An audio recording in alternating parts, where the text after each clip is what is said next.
Selamat malam, saya Veronica Koman. Saya adalah Action Agent dari Deforestation. Jadi seperti tadi sudah singkat dijelaskan, Deforestation ini adalah proyek 5 bulan nanti di Kalimantan. Itu akan menjadi proyek penyelamatan orang hutan tercanggih pertama di dunia. Itu kerjasama dengan National Geographic. Tapi itu masih pengumumannya nanti 10 orang dipilih dari 218 applicant seluruh dunia. Nah, jadi sebenarnya saya di kesempatan kali ini saya mau jadi oportunis aja ya. Saya mau share tentang passion, di mana ini bukan sesuatu yang terkenal, yaitu tentang environment dan humanity. Jadi awalnya itu saya kerja saya tuh dulu lawyer di salah satu top law firm Indonesia. Tapi di situ saya dikasih kerjaan bahwa saya tuh review agreement segala macam itu yang bantu asing untuk ngeruk-ngeruk tanah Indonesia. Nah, dari situ saya udahan. Jadi baru situ saya sadar, wah ini Indonesia nih kacau banget kayak gini. Katanya kita kaya, kita punya semuanya. Enggak, kita nggak punya apa-apa. Kita itu semuanya punya asing. Kayak di forum weekend 2 minggu lalu itu ada sama anggota DPR juga, Budiman Sujatmiko dan aktivis lingkungan lain. Fact, 98% resort Indonesia itu adalah kepunyaan asing. Nah, jadi di sini saya berusaha menyebarkan passion ya dengan beberapa deforestation, fact tentang deforestation. Jadi deforestasi di Indonesia itu 20 juta hektar per tahun, yang kalau sama dengan ini itu adalah 5-8 bola per menit. Nah, kita juga menjadi peringkat 3 emisi terbesar di dunia. Itu bukan karena pembangunan kita segala macam, enggak, tapi itu karena penebangan hutan. Nah, dari situ penyebabnya kenapa? Itu karena korup.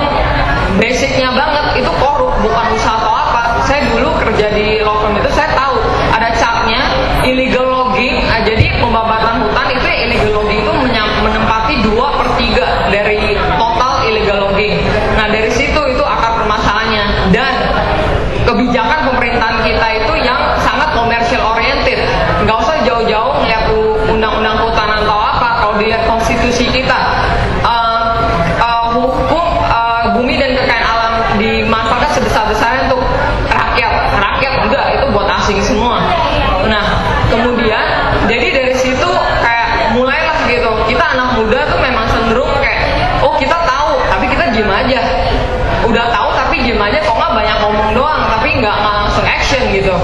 Nah, selain itu juga padahal impact dari deforestasi itu sendiri itu bukan cuma ke hutan-hutan doang. Kalau misalnya Anda baca berita di koran, gajah menyerang penduduk, jangan baca kayak gitu. Bacanya lagi-lagi rakyat, lagi-lagi manusia menjajah hutan itu sehingga gajah mengamuk. Yang bener kayak gitu. Selain itu kita juga nggak pikirin efek deforestation itu juga ke humanity. Itu kenapa? Karena ada indigenous people. Itu ada masyarakat adat yang hidupnya segala macam, earning living tuh dari hutan tersebut. Kalau misalnya kita gitu, itu impactnya gede banget gitu.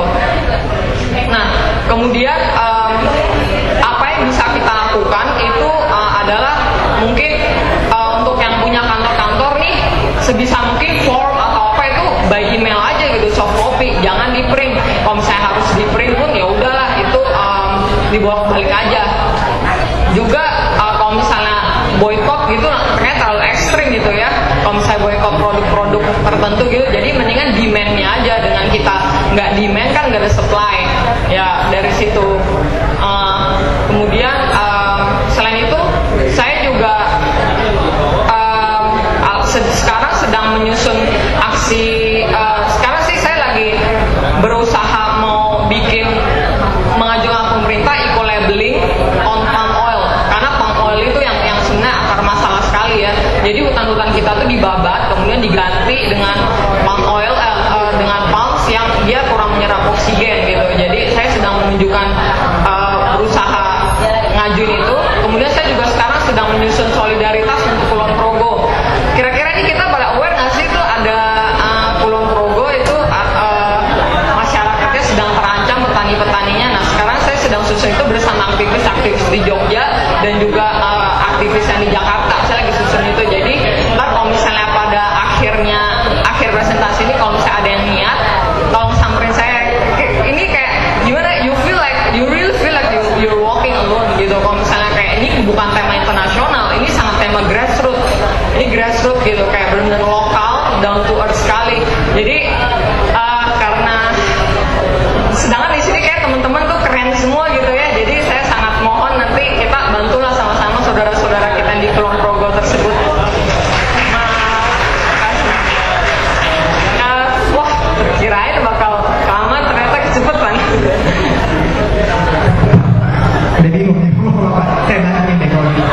Boleh cerita dikit di Kulon Progo ini sebenarnya nanti mau bentuknya gimana sih aksinya? Oh, itu aksinya nanti di forest action-nya ya. Nah, jadi selama ini sih saya nanti itu bentuk penangkaran penyelamatan orang hutan itu benar-benar secara yang versi tercanggih di dunia pertama di Kalimantan. Jadi itu ada 218 applicants. Sedangkan Indonesia sendiri nggak nyampe 7 applicants. Saya nggak bakal ngapis atau apa, itu nanti bakal jadi first 3D movie pertama. Cuma kayak wah gila, ini di Kalimantan tapi Indonesia nggak nyampe 7 orang yang apply. Ya udah apply deh. Tapi sementara ini sih saya emang udah ikut kegiatan aktivis lingkungan.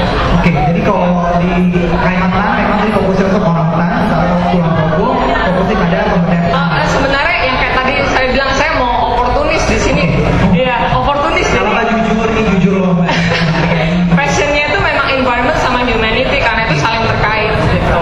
Oke, kalau gitu. Nah, kedepannya apakah akan fokus cuma untuk kedua daerah ini atau mungkin pengen ya ada isu lain kita juga pengen coba gitu, gimana? Bakal jalan dua-duanya sih karena itu memang passion saya. Karena itu nggak bisa dipisahkan satu sama lain. Oke, tapi